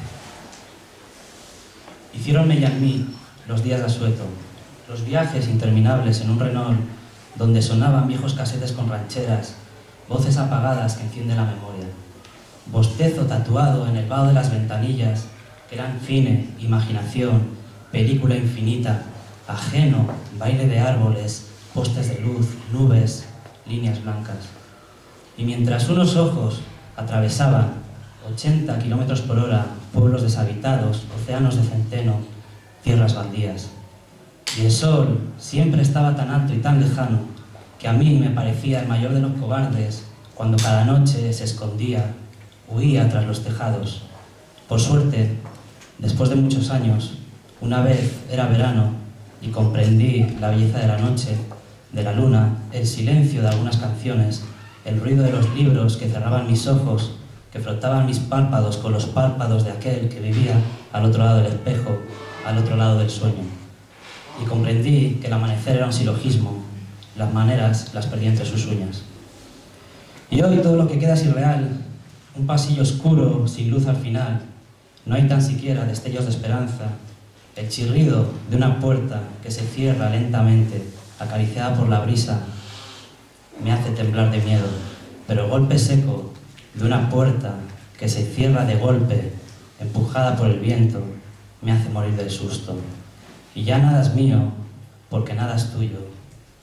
Y ante la muerte sigo viviendo, resistiendo al riesgo de la desgracia, porque en un mundo injusto me salva la gente, la risa, la poesía y su murmullo.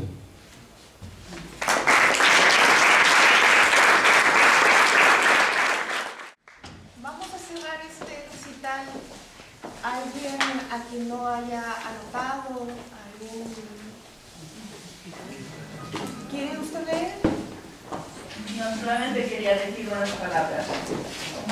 Agradezco mucho que un amigo mío me contó lo que iba a ocurrir aquí hoy.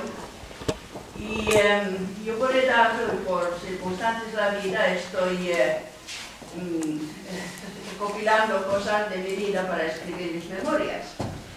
Y hoy mismo encontré un escrito que he citado hace un par de años, que La soledad de mi alma. Yo no soy mexicana, no soy ni española, yo digo que soy del mundo porque he vivido en muchos países, soy ya bisabuela, así que entendéis que ya soy mayor y tengo derecho a decir lo que pienso. Y hasta que me escuchen. Y últimamente, en los últimos años, a partir de 2008, había un joven que necesitaba una actriz para un cortometraje. Y por esas cosas que pasan en la vida, fue elegida para eso. Y entonces, en aquel momento, era un cortometraje de mujeres y cosas y mayores, y he hecho 2 como sufridora, verdaderamente, con este joven. Y por qué lo menciono es que aquellos cortometrajes fueron premiados y eso son de tipo social, tema social exactamente de la mujer y mayor, pero especialmente de mujer. Y aquellos que están usados en algunos colegios como en el aprendizaje de ciudadanía. Bueno, volviendo a por qué estoy aquí os quiero comentar que hoy mi alma no estaba sola, porque lo que he podido escuchar me siento tan identificada, pero más bien por ser mujer, haber nacido mujer y no tener padre. Es una historia bastante trivial, bastante normal, pero he nacido ya en tiempos de guerra y en cierto modo mi vida, por ser niña, por luego ser mujer, ha sido manipulada siempre. Pero ahora, con la edad que tengo, es por primera vez en mi vida que yo decido sobre mí misma. Y eso es una libertad que no he tenido en toda mi puñetera vida. Y de eso aprovecho ahora. Y agradezco mucho estas horas o este tiempo que estaba aquí, porque me doy cuenta que hay muchos jóvenes, menos jóvenes, con quien yo pude compartir mis sentimientos. Y espero que si el año que viene hacéis lo mismo, entonces me apunto como oradora. ¿Vale? Muchísimas gracias.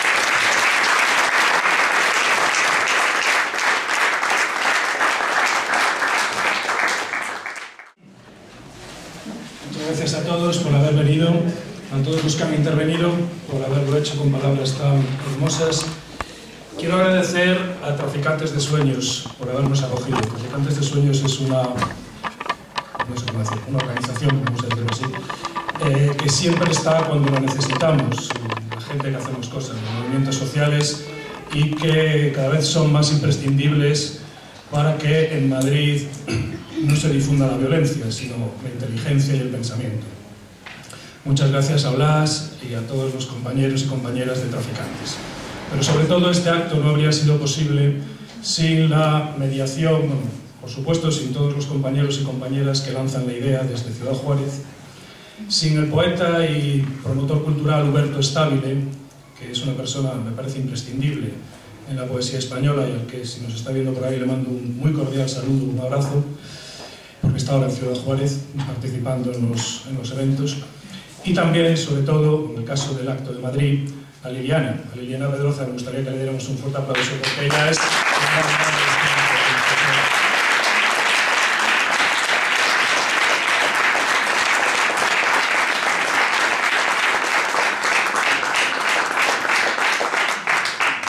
Bueno, voy a leer dos fragmentos breves de un poema del gran poeta dominicano, uno de los grandes poetas de América Latina, don Pedro Mir, escrito con ocasión de uno de los más famosos feminicidios de la historia, que es el asesinato que el dictador Rafael Leónidas Trujillo ordenó cometer contra las hermanas Mirabal, Patria, Minerva y María Teresa Mirabal, opositoras al régimen. En la agrupación 14 de junio se las conocía como las mariposas, era el nombre de guerra, digámoslo así, de Minerva Mirabal, la más activa de ellas, y fueron mandadas a asesinar después de ser detenidas, violadas y torturadas varias veces, y ellas continuaron en su lucha. Fueron mandadas a asesinar y fueron asesinadas por paramilitares del ejército a golpes de bates de béisbol, de una manera muy brutal.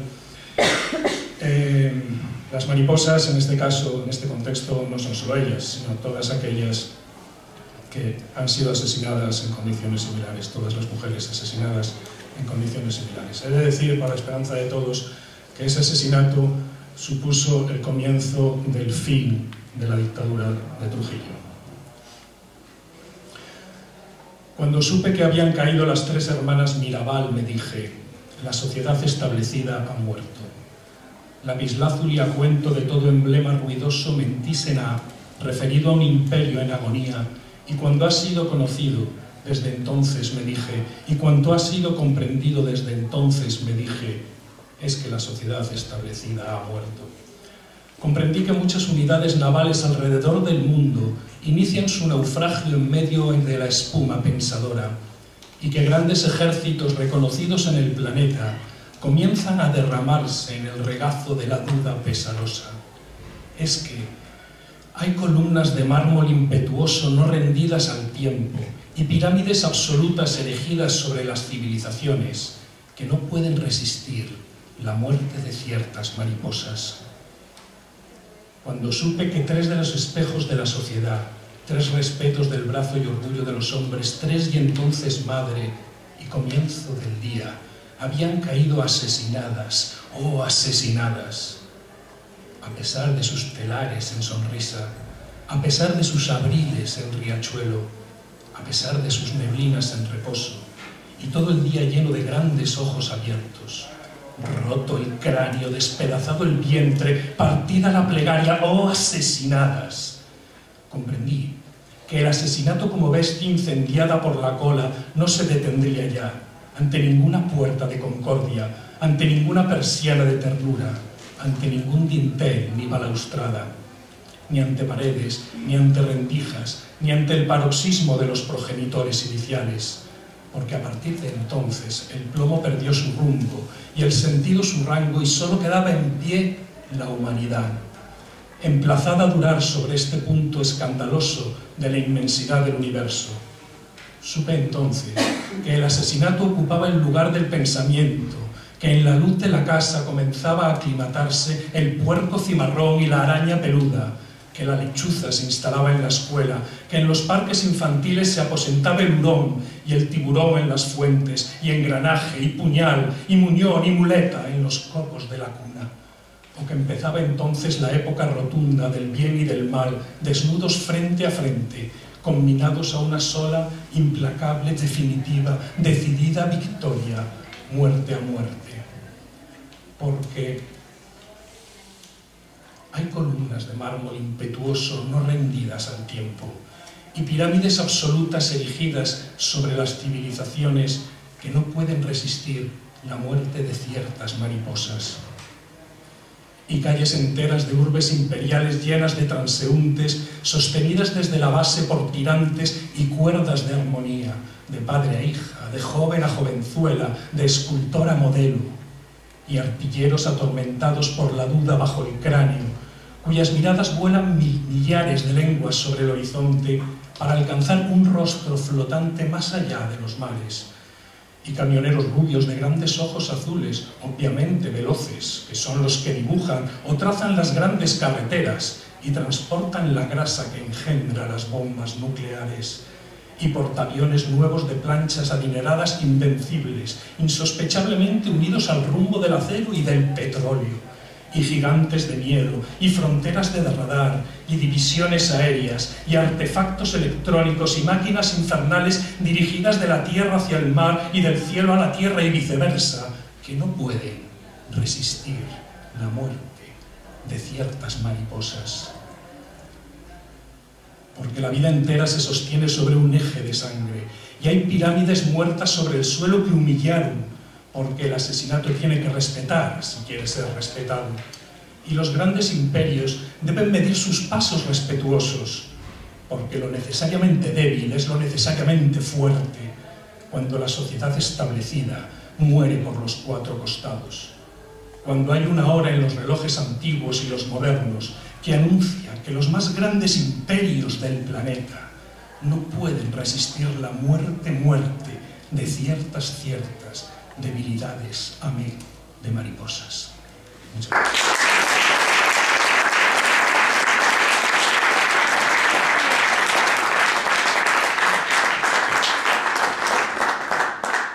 Gracias a Blas Garzón, a la librería Traficantes de Sueños, a Juan Varela, a La Discreta,